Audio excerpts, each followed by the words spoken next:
Hello everyone, welcome to Pitchlight YouTube channel. So ఈ రోజు అయితే మాతో పాటు ఒక successful writer and successful director అయితే మాతో ఉన్నాడు. సో 2024లో ఆయన డైరెక్టర్ అయితే కనుక ఆయన ఏం చేయగలడో చేసి చూపించారనమాట.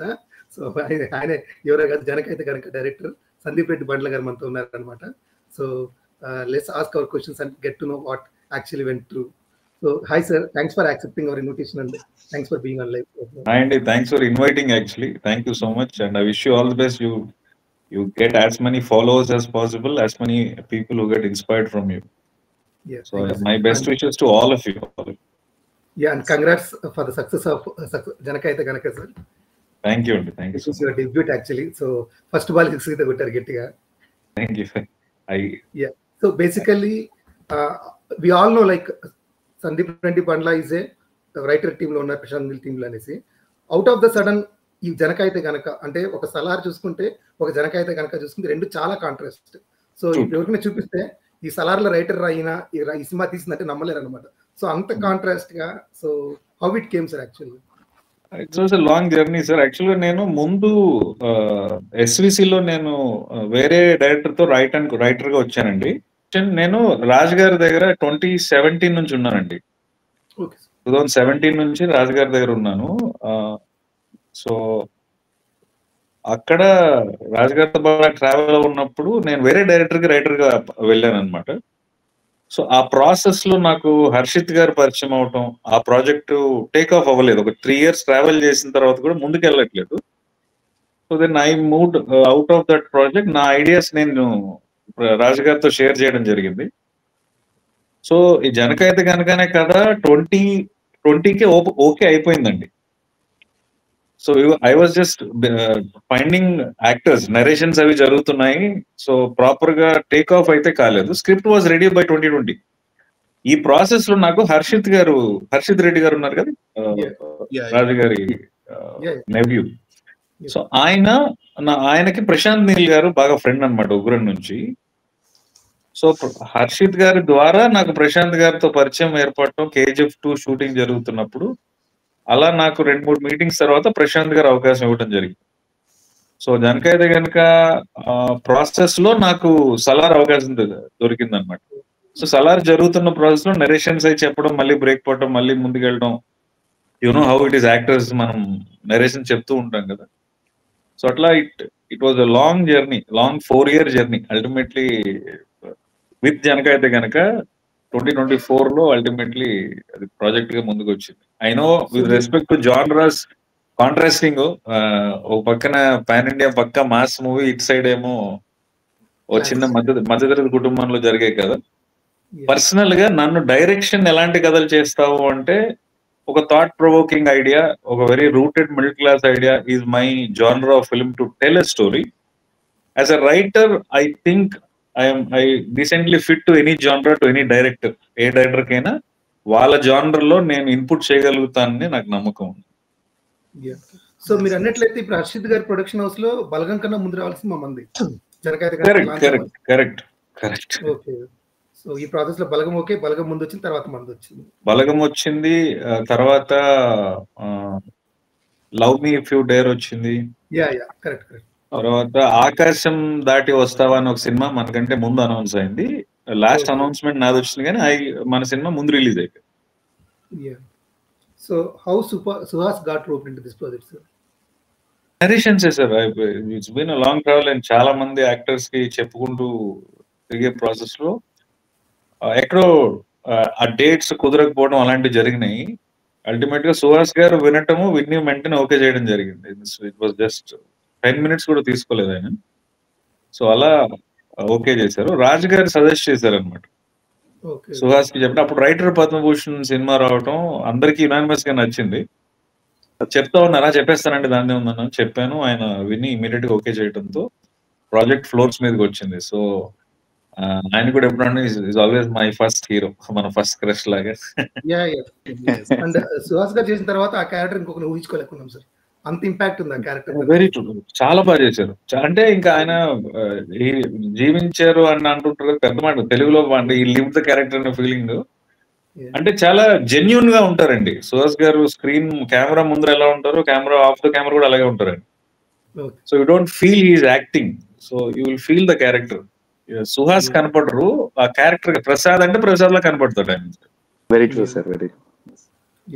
అండ్ సుహాస్ గారితో పాటు దీంట్లో ఈక్వల్ రోల్ వచ్చి వెన్నెల కిషోర్ గారికి. So almost same screen space ఉంటుంది అనమాట. అవును. సో సార్ ఎలా రూపయ్యారు వెన్నెల కిషోర్ గారు?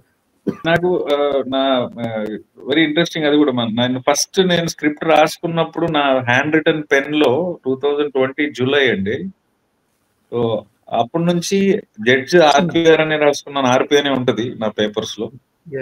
ఫ్రెండ్ వెన్నెల కిషోర్ అనే ఉంటది. హీరో ఒకటే హీరోని పెట్టాను. అది ఆ ప్లేస్ కి సుహాస్ గారు వచ్చారు. మిగతా వాళ్ళందరూ almost cost first fixed in my mind. Rajendra Prasad కూడా సార్. జడ్జి గారు రాజేంద్ర ప్రసాద్ గారే ఫస్ట్ నుంచి. నాకు ఆర్పి గారు అంటే చాలా చాలా ఇష్టం. రాజేంద్ర ప్రసాద్ గారు ఆయన ఫస్ట్ సినిమాలో నాకు ఆయనతో పనిచేసే అవకాశం కూడా నిజంగా అదృష్టం. సో కిషోర్ గారు అలాగే. కిషోర్ గారు ఫస్ట్ కథ చెప్పినప్పుడు అంటే అంత పెద్ద కమెడియన్ కదా ఆయన, పెద్ద యాక్టర్ కదా, తీసుకొచ్చి నేనేం చెయ్యట్లేదే ఇంకేమైనా యాడ్ చేద్దాన్ని నాకు జస్ట్ ఒక 35 minutes టైం దొరికింది. ఆయన వేరే సినిమా షూటింగ్ లో ఉంటే క్యారవాన్ లో చెప్పాను ఆయన లంచ్ చేస్తున్నప్పుడు. సో వినిన తర్వాత ఆయన అన్నారు వెరీ వ్యాలిడ్ పాయింట్, సరే ఒక పని చేద్దాం సార్, బౌండ్ స్క్రిప్ట్ మొత్తం ఇస్తాను మీకు, మీరు చదివిన తర్వాత అప్పుడు డెసిషన్ చెప్పండి. సో బౌండ్ చదివిన తర్వాత ఆయన ఇమీడియట్ గా ఓకే చేశారు.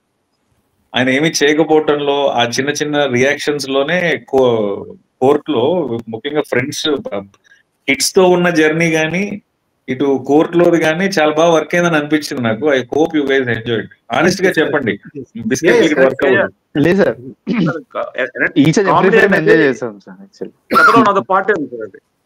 Good, thank you. చాలా మంది అడిగారు ఎందుకు అట్లా చేశారు. కొంతమంది కొంచెం క్రిటికల్ గా ఏం చెప్పారంటే జడ్జిని మీరు ఎలా డీల్ చేస్తారన్నారు. సో నా రీజనింగ్ ఏంటంటే నాకు ఎప్పుడు ఒక చిన్న మిస్టరీ అనిపించేదండి. కోర్టులో జడ్జెస్ కి కేసు కోర్టుకు వచ్చిన రోజే ఎవరు రైట్ ఎవరు రాంగ్ వాళ్ళకి తెలుస్తుంది. కానీ they are bound to go by rules. So lawyers వచ్చి ఎటువైపు మాట్లాడతారో అది నిజమేది ఏది నెగటివ్ అనే పాయింట్ వాళ్ళ మనసుకి ఏమనిపిస్తుంది సంబంధం లేకుండా they have to go by evidences. So ఆ సంఘర్షణ ఒకటి ఉంటుంది కదా, అది ఎలా గోత్రు అవుతారు జడ్జెస్, బయటికి చూపించకూడదు బయస్, అది ఎలా చెప్పాలి అనే ఆలోచనలో ఆ ఫైల్ అడ్డు పెట్టుకుని ఆయన ఇంటర్నల్ ఫీలింగ్స్ చెప్పుకుంటే ఏంటి అని అలా ట్రై చేశానండి. చాలా పాజిటివ్ గానే రియాక్షన్ వచ్చింది ఈ కోర్టులో, థియేటర్స్ లో. Obviously sir, obviously it's positive. yes. While talking about Rajendra Prasad గారు, సార్ మీరు చెప్పినట్లు నేను స్టార్టింగ్ అంటే నేను కూడా చాలా ఫ్యాన్ అనమాట రాజేంద్ర ప్రసాద్ గారికి, బాగా ఇష్టమైన యాక్టింగ్. ఎక్కడ ఒక జడ్జి క్యారెక్టర్ లో కోర్టేసి కూర్చొని పెట్టేస్తారేమో, వేరే సీన్ ఉండదేమో భయపడతా వచ్చా. అట్లీస్ట్ ఒక సీన్ పెట్టారు చూసారా, అవుట్ ఆఫ్ ద కోర్ట్ వచ్చి ఆ బెడ్రూమ్ సీన్ లాగా పెట్టడం అనేది బాగా అనిపించింది యాక్చువల్ గా. అంటే అక్కడ మీరు తీసుకున్న స్కోప్ లేదు, బట్ మీ స్కోప్ తీసుకుని ఒక ఇమాజినేట్ క్యారెక్టర్ లో బెడ్రూమ్ అనేది బాగా నచ్చింది అనమాట. బేసిక్ ఆయన జానర్ అది. అవునవును, అంటే నేను అసలు సినిమాలు చూసి అలవాటే లేదు సార్. మా ఇంట్లో బ్యాడ్ హ్యాబిట్ సినిమాలు. నా ఇంజనీరింగ్ వరకు ఇంట్లో టీవీ కూడా లేదు. కానీ అప్పుడప్పుడు చూసిన సినిమాలన్నీ జంధ్యాల గారు ఆర్పి గారు చూశానండి. ఆహనా పెళ్ళంట్లు, రెండ్రెళ్ళారు, ఎదిరిన్ మూడు పక్కిన పిల్లలు, ఇవన్నీ ఉన్నాయి కదా, అవే చూశాను. సో మనకి ఎక్కడో ఆర్పి గారిది మా జంధ్యాల గారిది అది ఫీడ్ అయిపోయి ఉందేమో ఆ ఇన్ఫ్లుయెన్స్. ఇంకా ఆయన జానర్లో వదలదలుచుకోలేదు. ఆయన భలే చేశారు.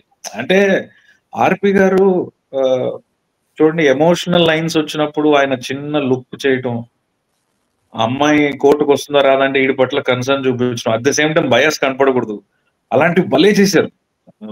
నాకు పర్సనల్ గా నేను మానిటర్లో చూస్తున్నప్పుడు నేను భలే ఎంజాయ్ చేశాను. ఆ హుందాతనం ఉంది, అల్లరి ఉంది, 2 డైమెన్షన్స్ ఆయన భలే ట్రీట్ చేశారు అనిపించింది. అండ్ వన్ మోర్ డైమెన్షన్ ఉంది సార్, మురళీ సినిమా గారు వస్తారు కదా లాయర్ గా, అప్పుడు ఒక ఫేస్ పెడతారు, అంటే నేను జడ్జ్ లాగా అనేసి, అప్పుడు ఒక కైండ్ ఆఫ్ యాటిట్యూడ్ ఉంటుంది సార్ ఆయన యాక్టింగ్ లో. స్ట్రిక్ట్ జడ్జ్ అనేసి ఎక్స్ట్రాడినరీగా చేశారు. అయితే అసలు డైలాగ్ ఉండదు, ఏముండదు, కానీ చాలా సెటిల్డ్ గా చాలా బాగా చేశారు అది. అవును సార్, అవును సార్, వెరీ ట్రూ. ఆయన నెరేషన్ చెప్పినప్పుడు చెప్పాడు, నువ్వు చూడు ఈ సూన్ నేను ఎలా చేస్తాను చూడని. అప్పుడు నెరేషన్ అప్పుడు ఎప్పుడు లాంగ్ బ్యాక్ చెప్పాడు, అప్పుడు చెప్పారు ఆయన.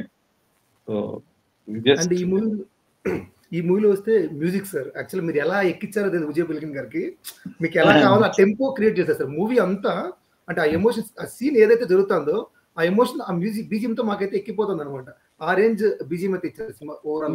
అంటే బేసిక్ గా ఈ సినిమాకి పెద్దగా బీజిఎం ఇంపాక్ట్ ఉండదు, బట్ దిస్ ఫిల్మ్ బీజం ఆ ఇంపాక్ట్ అయితే ఖచ్చితంగా ప్లే చేసింది సార్ మూవీలో. ఓ వెరీ ఫార్చునేట్ సార్, నాకు అలాంటి టెక్నీషియన్స్ దొరకడం. విజయ్ గారికి ఫస్ట్ నరేషన్ చెప్పానండి ఫుల్ కథ వినంగానే చేద్దాం జీ అన్నాడు. ఆయన ఎప్పుడు జీ అంటుంటాడు, ఆయన ఊతపదము.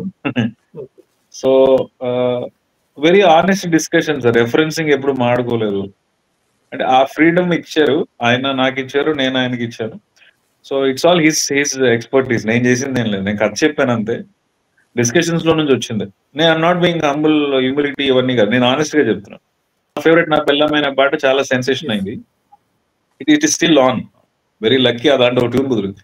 కానీ ఆ లిరిక్ అనుకున్నాం, ఇప్పుడు సేమ్ రూమ్ లో ఇప్పుడు నేను ఎక్కడ కూర్చున్నా ఇక్కడే కూర్చొని డైలీ రాత్రి విజయ్ గారికి ఫోన్ చేసి సరదాగా ఫస్ట్ సాంగ్ ఇలా ఉండాలి అలా ఉండాలి. మ్యారేజ్ తర్వాత లవ్ స్టోరీ కదా, అదేం చెప్తాం. మామూలుగా లవ్ స్టోరీ అంటే ఏదన్నా చేయొచ్చు, మ్యారేజ్ తర్వాత లవ్ స్టోరీ ఉండాలి, చిన్న చిన్న ఎక్స్ప్రెషన్స్ ఉండాలండి అని మాట్లాడుతూ.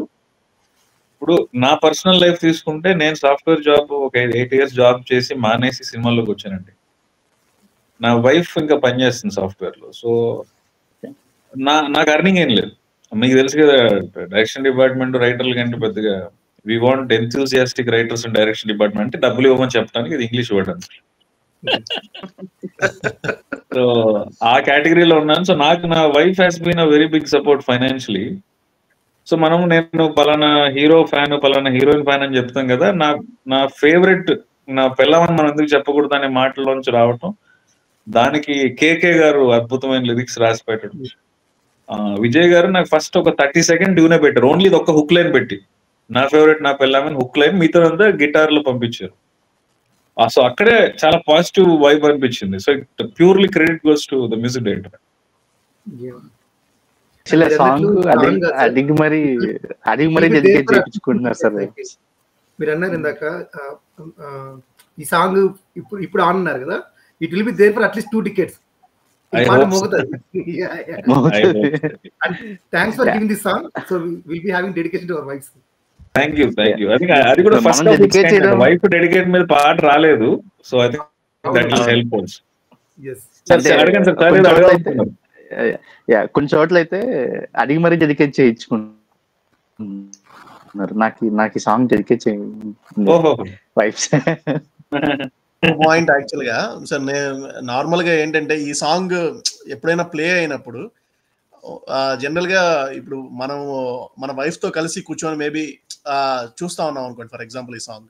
సో ఈ సాంగ్ ప్లే అయినప్పుడు ఆ లైన్ వచ్చినప్పుడు డెఫినెట్ గా ఆ వైఫ్ మన వైపు ఒక లుక్ ఇస్తుంది అనమాట. సో ఇదైతే బాగా అబ్జర్వ్ చేశాను. నాకు చాలా బాగా అనిపించింది. అది చూసాను, కొంతమంది తిట్టుకున్నారంట, చూడు అతను ఎవరో అలా చెప్తున్నారు, నువ్వు ఏ రోజన్నా చెప్పావు నాకు.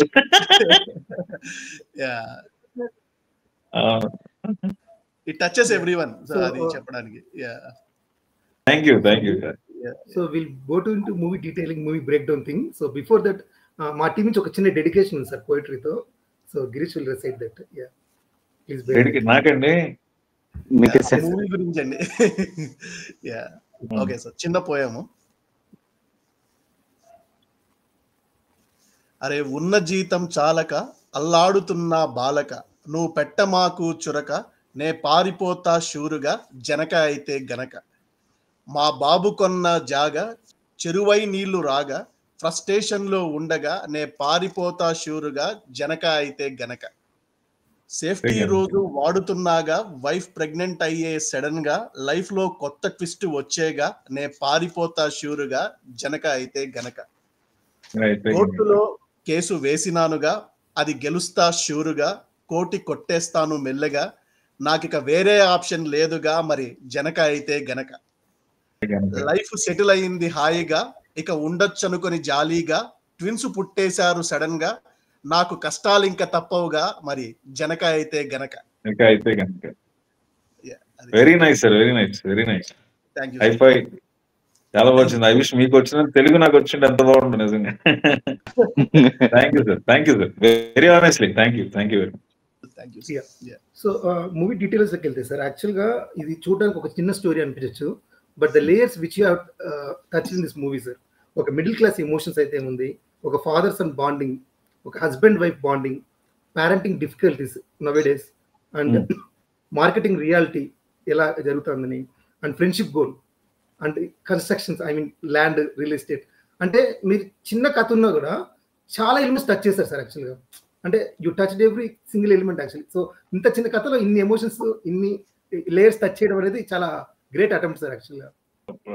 కుదిరిందనే చెప్పాలండి. I don't believe we right good stories happen, good films happen, very honestly. So అది కుదిరింది sir. But somewhere a lot of things are connected to my own life, my friends life, అందరు ఇది. బికాజ్ నేను చాలా basic middle class family నుంచి వచ్చినండి. మా నాన్న railway employee, నేను రైల్వే కాలనీలోనే పెరిగాను చిన్నప్పటి నుంచి. సో మా 3 పిల్లలము. సో ఒక 3 పిల్లలు చదివించడం అంటే ఏంటి అప్పుడు తెలియలేదు, కానీ ఇప్పుడు తెలుస్తుంది. సో మా నాన్న ఏం గోత్రయ్యారు, మనం అప్పుడు కాలనీలో కల్చర్స్ కూడా ఉండేవి. మనం ఇంటికి వచ్చి పప్పు ఇచ్చేవాళ్ళు, ఆ గిన్నెలు మన ఏదో ఉప్పు ఏదో పెట్టడానికి ఇచ్చేవాళ్ళు. So a lot of visuals కానీ మూమెంట్స్ కానీ మన లైఫ్ లో జరిగి నాకు జరిగినాయి అంటే సగటు మధ్యతరగతి కుటుంబం వాడికి అందరికి కనెక్ట్ అవుతుందని నేను బిలీవ్ చేశాను.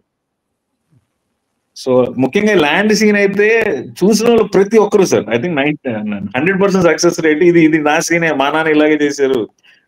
పెద్దవాళ్ళు కూడా ఇప్పుడు 50 year old ఆల్సో వాళ్ళు కూడా కలిసినప్పుడు మా నాన్న కూడా ఇచ్చేసాడు, ఆ రోజులో వినలేదు, అక్కడ కొనమంటే కొనలేదు, ఇప్పుడు చూడండి కోట్లేదు కూర్చుంది. And very nature of the film నేను అనుకున్నది, this is story of a father end of the day. So however liberated we are, మనం ఎంత అడ్వాన్స్ గా వెళ్ళామని అనుకున్నా, అంటే ఈ ఫెమినిజం వరల్డ్ ఇవన్నిట్లో ఉన్నా, ఒక ఫ్యామిలీకి ప్రొవైడ్ చేయట్లేదు అంటే ఫస్ట్ ఖచ్చితంగా హస్బెండ్ ఫాదర్ అనేది తిడతారు. నీ చేత కానప్పుడు ఎందుకు పెళ్లి చేసుకున్నావు, ఎందుకు పిల్లలు కానావు అనే మొట్టమొదటి మాట వస్తుంది.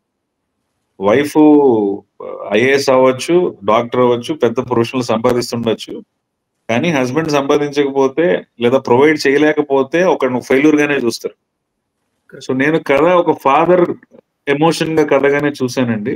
సో ఏమేమి జరిగినా as much as possible as realistic గానే వెళ్దామని పెట్టానండి. I hope I could achieve what I had wanted to tell as a story. Marketing అంటారా, నేను ఫస్ట్ జాబ్ నేను సేల్స్ లో చేశాను. So I know how it works. My first job was in to sales. I worked as a sales engineer, then moved in to software industry. So marketing aspects ఆ కేసులో నుంచే వచ్చినాయి కాబట్టి అవి కూడా మనందరం చూస్తాం టీవీలో. మీరు చూస్తే ఇప్పుడు రీసెంట్ గా ఎవరో పిల్ వేశారు, అందుకని మీకు risks subject to market risks అని క్లియర్ గా చెప్తున్నారు. But before that it wasn't like that. Conditions apply. So చిన్న హ్యూమర్ తో, చిన్న సర్కాజం తో చెప్పదామని ప్రయత్నం చేశానండి. రీచ్ అయిందని అనుకుంటున్నాను. చాలా రియలిస్టిక్ పాయింట్స్ యాక్చువల్ గా సినిమాలో ఉన్న రైటింగ్ ట్రీట్మెంట్ ఏంటి అనేది పక్కకు పెడితే they are thought provoking elements అండి. Is what I felt when I was writing the film. మీరు ప్రభాస్ సింగ్ గారు అడిగే క్వశ్చన్లు కానీ, మురళీ శర్మ గారు అడిగే క్వశ్చన్లు కానీ, అన్ని క్వశ్చన్స్ లాజికల్ క్వశ్చన్స్, అవేమి చెత్త క్వశ్చన్లు కాదు. దానికి రీజన్స్ కూడా కరెక్ట్ గానే రీజన్స్ కూడా ఎక్స్టెండ్ ట్రై చేశానండి. మీరు హోర్డింగ్స్ తీసుకున్నా కండిషన్స్ అప్లై అనే స్టార్ మార్క్ ఎక్కడో పెడుతుంది, మనకు కనపడదు, మనం మ్యాగ్నిఫైయింగ్ గ్లాస్ పెట్టి చూడాలి. బైక్ మైలేజ్లు, ఇన్సూరెన్స్ ఇంట్రెస్ట్లు కానీ, బ్యాంక్ ఇంట్రెస్ట్లు కానీ, హోమ్ లోన్స్ కానీ, it has been there for decades. But ఎవరు దాని గురించి మాట్లాడలేదు. మన కథలో కుదరటం వల్ల there is this aspect also అని డిస్కస్ చేసే అవకాశం దొరికింది. That way unfortunate. సో ఈ మూవీలోకి వస్తే sir one of the best dialogue actual గా. సో మీ పర్సనల్ ఎక్స్పీరియన్స్ ఏమో తెలియదు, మా ఆయన చూసుకుంటాడు హీరోని చెప్పినప్పుడు అంత రిఫ్రెషింగ్ ఉంటుంది సార్ స్క్రీన్ లో. సో ఈ 3 లైన్లు ఎలా రాశారు సార్ మీ వర్డ్స్ లో, మా ఆయన చూసుకుంటాడు అంటే? కథలో లవ్ స్టోరీ చెప్పట్లేదు. First I wanted to start the story with married couple. Direct గా మ్యారీడ్ కపుల్ అనే చెప్పాలి, కానీ వాళ్ళిద్దరి మధ్యన చాలా చాలా అండర్స్టాండింగ్ ఉండాలి. దానికి వన్ డైరెక్ట్ పాయింట్ ఏంటంటే, పిల్లలు వద్దనుకున్న అమ్మాయి ఓకే అని దానికంటే పెద్ద ప్రేమ ఎలిమెంట్, ట్రస్ట్ ఎలిమెంట్ ఇంకే ఉండదు. అంత ట్రస్ట్ ఉన్న పిల్ల ఏ బేసిస్ మీద ట్రస్ట్ చేస్తుంది అంటే, మా ఆయన చూసుకుంటాడు కంటే పెద్ద మాట ఉంటుంది. ఆ మా ఆయన చూసుకుంటాడనే మాటనే హీరోకి కూడా కేసు వేయాలి అంటే, నేను కేసు వేసే జస్టిఫై చేయాలంటే కేసుకి వెళ్ళాలి అనే పాయింట్ కూడా అదే మాట తీసుకొచ్చామంట. బ్యాక్ స్టోరీ ఏంటంటే, ఎంతమందికి అర్థమైందో తెలియదు. బ్యాక్ స్టోరీ ఏంటంటే, మనల్ని బ్లైండ్ గా నమ్మేసిన వాళ్ళు ఎవరైనా సరే, ఫ్రెండ్ అయినా, పేరెంట్స్ అయినా, పిల్లలైనా ఉంటే అది చాలా బరువునిస్తుంది, చాలా బాధ్యతనిస్తుంది. ఇప్పుడు మీరున్నారు, నేను మీద సార్ మీరేం చెప్తే అది నేను అన్నాను అనుకోండి, మీరు ప్రశాంతంగా పడుకోలేరు. ఇంత నమ్మేస్తారండి. So you can go wrong. Yeah. చాలా చాలా మీకు రెస్పాన్సిబిలిటీ ఇచ్చేస్తుంది అది. సో ప్రెగ్నెంట్ అయినప్పుడు సోషల్ రియాక్షన్స్ తీసుకున్నాము, పేరెంట్స్ రియాక్షన్స్ తీసుకున్నాము, అన్నిటితో పాటు లాస్ట్ లో మళ్ళీ బెడ్రూమ్ అనేది కూడా ఒక క్యారెక్టర్ గానే అనుకున్నానండి సినిమాలో. సో వాళ్ళిద్దరి మధ్యన బెడ్రూమ్ లో మనం మాట్లాడుకున్నాం గుర్తుంది కదా, ₹1,00,00,000 అవుతుంది ఖర్చు అంటే, ఓకే బట్ నాకెందుకు టెన్షన్, మా ఆయన చూసుకుంటా అంటే దగ్గర వాడు ఇంత మాట అనేసింది ఏంటి, నేనే చూసుకోవాలి కదా ఇప్పుడు ఎండ్ ఆఫ్ ది అనేది. వాడు ఏం చేయాలో తెలియక వాడు అంత ఎక్స్ట్రీమ్ స్టెప్ తీసుకున్నాడు అనేది కథలోంచి అని అనుకున్నాను. సో ఈ మూవీ వచ్చిన తర్వాత సార్ యాక్చువల్గా హైదరాబాద్ అరౌండ్ లో జిలేబీ సేల్స్ 30% పెరిగాయి సార్ గిరాకీ. నిజమా?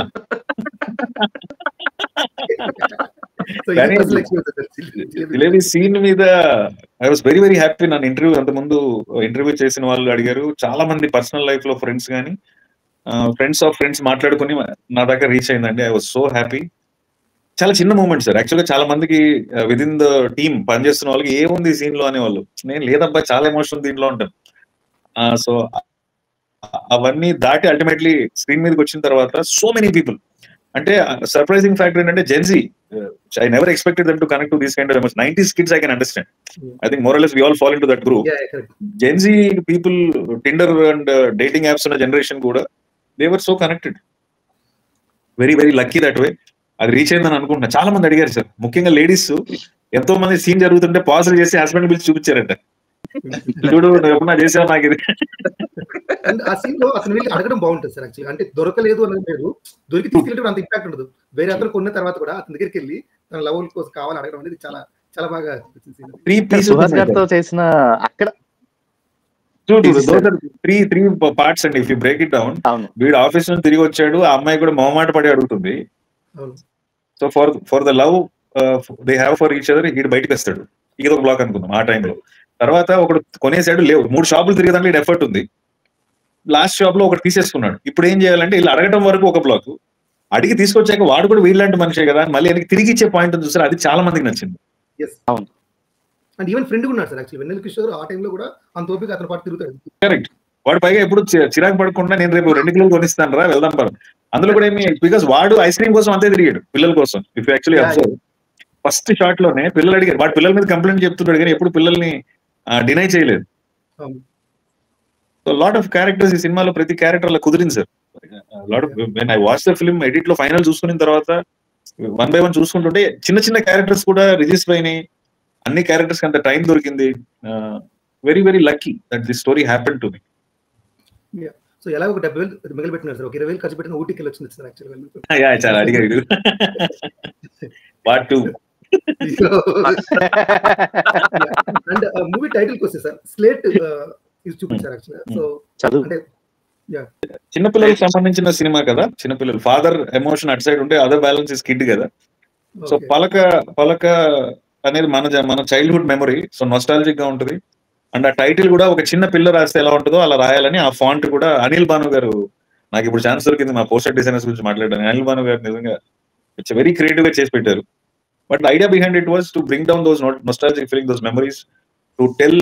బికాస్ మనం ప్రసాద్ అనేవాడు తీసుకుంటే belongs to 90s generation more or less, because 25 year old అనుకోండి. సో ఒక చిన్న పిల్లోడు ఆ జనక అయితే కనుక రాస్తే ఆ ఫాంట్ చాలా అమెచ్యూర్ గానే ఉండాలి, మరి నీట్ స్ట్రోక్స్ తో ఉండకూడదు అని అది ట్రై చేశానండి. ఆ జనక అయితే కనుక టైటిల్ వాయిస్ వచ్చింది నా కూతురే, అప్పుడు చెప్పింది. Very deep back story element మీరు పట్టుకున్నారు sir. Very very happy. Your thinking so nicely of an emotion. Actually అందులో ఫాదర్ ఇన్ లా కూడా ఒక వెయిట్ పెట్టాలి కదా. ఇప్పుడు అతని కొడుకుతోనే ప్రాబ్లం ఉంది, ఇంట్లో వాళ్ళతో లేదు. మామూలుగా ఎలాగైనా చేయొచ్చు, ఇంట్లో వాళ్ళు అందరి మీద అలిగేసిందని కూడా చేయొచ్చు. So I don't want to treat it that way. So first look hero వచ్చి నేను తీసుకెళ్తాను అడగానే ఫస్ట్ లుక్ ఇంటి పెద్ద అయిన మామగారికి ఇస్తుంది. మనం చూడంగానే అతనికి అర్థం అవుతుంది నేనే వెళ్ళాలి వీటితో అని, నేను తీసుకెళ్తాను అని బయటకు రావడం. At the same time social impact కూడా ఉంటుంది కదా, తను తీసుకుపోతా అనేది కూడా బ్యాక్ ఆఫ్ ద మైండ్ లో ఉంది. కాబట్టి ఆ బ్యాలెన్స్ లోనే వెళ్ళాను. అంటే మరి లౌడ్ రియాక్షన్స్ ఎక్కడ లేవు సినిమాలో, నాకే పర్సనల్ గా నచ్చదు. So as possible, as matured as possible గా ట్రై చేశాను. ఇందాక మీరు అన్నట్టు ఆల్రెడీ పెళ్లి అయిపోయింది, ఇద్దరు లవ్ స్టోరీ చెప్పారు. సో అదైతే మాకు కొంచెం ఉండింది సార్, అంటే వీళ్ళిద్దరు లవ్ చూపిస్తారేమో అనేసి. బట్ వన్స్ నా ఫేవరెట్ ఫిల్మ్ సాంగ్ మాంటేజ్ చూసిన తర్వాత ఇంతకన్నా మీరు చేంజ్ చూపించగలుగుతారు లవ్ లో ఉంటే. పెళ్లిలో ఇంత హ్యాపీగా ఉన్నారు కదా వాళ్ళు, అంటే జాయింట్ ఫ్యామిలీలో ఉన్నారు. స్టిల్ ఇన్ జాయింట్ ఫ్యామిలీలో ఆ 3-4 minutes సాంగ్ ఏదైతే ఉందో మనకి అంత విజువల్ అయితే చాలా బాగా వచ్చింది. మెయిన్ సీన్ వచ్చి drawing in wall sir, one of the best actual గా. నచ్చిందా సార్? డ్రాయింగ్ వేయచ్చు అనేసి అదైతే చాలా బాగా అనిపించింది. నాకు దాంతో పాటు నా ఫేవరెట్ ఏంటంటే చిన్న మాంటేజ్, అంటే అబ్జర్వ్ చేశారు లేదో, అది ఆ సుహాస్ గారు తింటూ ఉంటే ఆ చికెన్ పీస్ సరిగా తిని ఉంటది, అదే అంటాడు, అతని ప్లేట్ లో తీసుకొని తినేస్తుంది. చాలా చిన్న మాంటేజ్. అయితే నేను మా సమ్మర్ వెకేషన్ కి మా నాయనమ్మ ఊర్లకు వెళ్ళినప్పుడు విలేజెస్ లో actually very honest love and affections ఉంటాయి ఊర్లలో.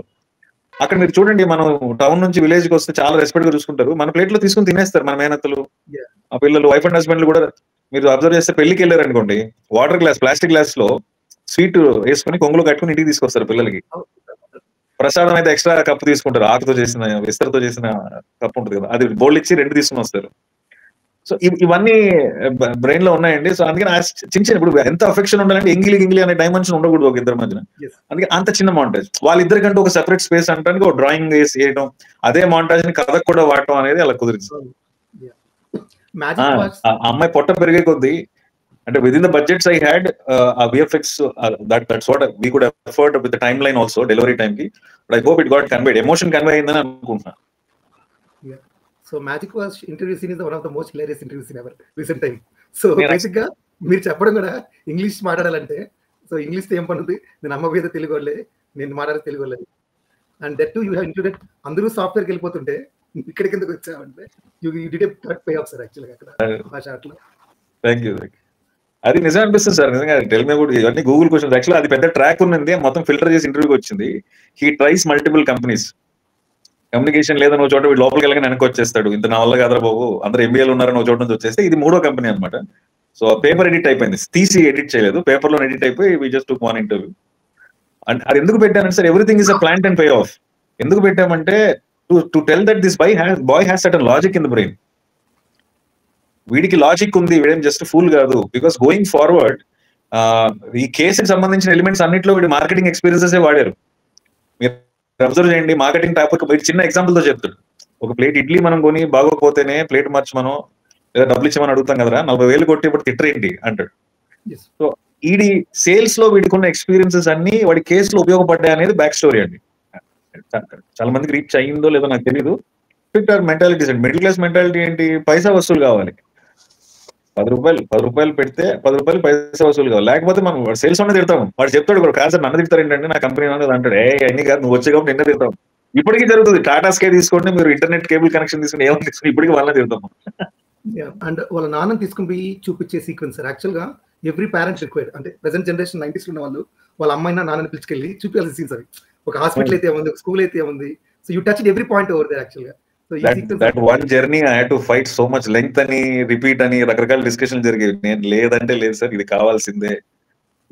ఎందుకంటే ఇది దట్ ఈస్ నాట్ ఇన్ఫర్మేషన్, అక్కడ జస్ట్ ఇన్ఫర్మేషన్ సీన్ కాదు. మీరు చూడండి, అదొక 5-6 minutes వస్తుంది from pre school to graduation. దాన్ని మీరు టిపికల్ సినిమాటిక్ ఎడిట్ లో చెప్పాలంటే ఫస్ట్ 2 లొకేషన్ లో అమౌంట్లు చెప్పి మొత్తం సీన్ చెప్పి మిగతా చోట్ల ఓన్లీ అమౌంట్ కూడా పేస్ట్ చేసుకుంటూ వెళ్ళిపోవచ్చు.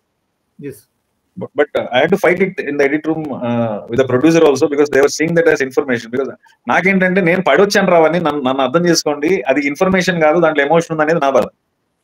బట్ అల్టిమేట్లీ రాజు గారు ఆ విషయంలో కొంచెం డైరెక్టర్ కాస్త వాల్యూ ఇస్తారు కాబట్టి it paid off. But in theater when I was watching it, I was so happy. People were getting connected. ఆ నంబర్స్ కి గోపరాజ్ గారు రియాక్షన్స్ ఇచ్చిన విధానం కానీ, అందులో కూడా కొంత హ్యూమరస్ గా చిన్న సర్కాజం ట్రై చేశాను, అది వర్క్ అయిందండి. I wanted to show that journey for sure, because that was connecting to every single father. Father కాకపోతే గార్డియన్, మామయ్యలు కూడా ఉంటారు, పిల్లలు చూసుకోవడానికి మామయ్యలు అడ్మిషన్ తీసుకొస్తారు, వాళ్ళకి తెలుస్తుంది నొప్పి అంటే. లాస్ట్ కి మసానం రౌండ్ ఆఫ్ చేయటం అంటే, ఒక మనిషి పుట్టుక తర్వాత వచ్చే ఖర్చులు అన్నిటికంటే ఒక మనిషి చచ్చిపోయే ఖర్చు తక్కువ. గోపరాజ్ గారు దానికి నాయనమ్మ ఉంది కదా అంటారు. చెప్పండి. దానికి ఐ మీన్ ఏం లేదు, ఆడిస్తారు పడుకోబెడతారంటే దానికి నాయనమ్మ ఉంది కదా అంటారు. హాస్పిటల్ వాచ్మెన్ కూడా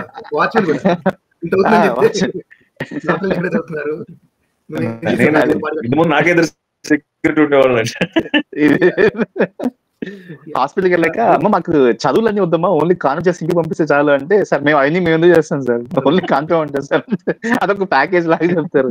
అది షాకర్ కదా. ఇప్పుడు మనం చూడండి, మన జనరేషన్ అందరూ మన పేరెంట్స్ ఎందుకు అనేమంటారంటే వాళ్ళ కన్నా అంటే మన మీద పెట్టిన ఖర్చు మీద ఇమాజినేషన్ లో ఉన్నారు, రియాలిటీ తెలియట్లేదు ఇప్పుడు. అవునవును సార్, అవును. నాకు అనేసి నేను కనలేదంటే నువ్వు రా నారబడి అందుకనే తీసుకెళ్ళి అంటే వాళ్ళకి షాక్ కదండి 5 లక్షలు 6 లక్షలు అంటే. అదే సార్ మరి. సో దాంట్లో there is a hidden point sir. ఇంకో పాయింట్ ఏంటంటే బ్యాక్ స్టోరీలో every father wants to give his family the best. అది కుదరక చిన్న స్కూల్లో చదివిస్తామా లేకపోతే అసలు చదివించమా, మనతో పనికి తీసుకెళ్దామా, ఈ బాధ అనేది ప్రతి తండ్రికి ఉంటుంది. So for some people who felt ఎందుకని టాప్ స్కూల్లోనే జాయిన్ చేయాలి, చిన్న దాంట్లో కూడా చేయొచ్చు, but you will feel a failure rest of your life. So that was his problem. వాడు పిల్లలు కంటే బెస్ట్ ఇవ్వలేనప్పుడు పిల్లలు కనకూడదు అనేది కిషోర్ గారికి చెప్తారు కదా. సో దట్ ఈస్ ద ఏమంటారు pin point on which the entire story is based, the entire character is based. వీళ్ళిద్దరి మధ్య కన్వర్జేషన్ ఉంటుంది సార్, వెన్నెల కిషోర్ గారి మధ్య సుహాస్ గారి మధ్య. తాగుతూ మాట్లాడుకుంటారు, అరే ఇప్పుడు మనం వేసుకున్న షర్ట్ ఎంత అంటే 500, ఒకవేళ అదే షర్ట్ ఇప్పుడు గుడ్డు తక్కువ కుట్టు తక్కువ, మరి ఎంత అవ్వాలంటే దాంతో సగం